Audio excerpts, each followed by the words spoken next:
I was talking to Danny about discipline being in my top. We were talking about doing this podcast, and Danny said something, it's almost like OCD.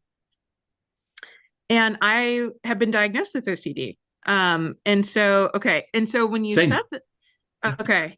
And when you said that, everything literally since childhood just made sense. My orderliness, my need for symmetry. And I'm sure this is kind of spanning discipline and also, mental health issues as well. I'm sure it's spanning that, but just my need for orderliness and when you said that, Danny, I was like, how did he know? It like clicked.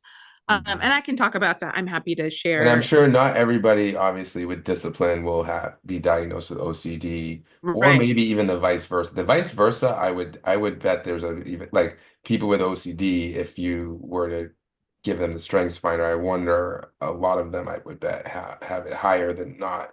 And I'm not a mental Yeah. health specialist at all, I'm but not either. I'm a psychologist, but but I'm not I either. have this sort of like theory about, people who have empathy in their top five are more probably prone to depression, or people Mm, with futuristic, this was just me, is more prone for anxiety, perhaps because I'm like, oh, about the future, yeah. so I think there are, probably some correlations out there, if not actually done, but in Yeah. theory. So yeah, interesting. And it's interesting that you both have that. And again, that's maybe a intersection again of like another part of you, another identity, another in terms of mental health and the strengths.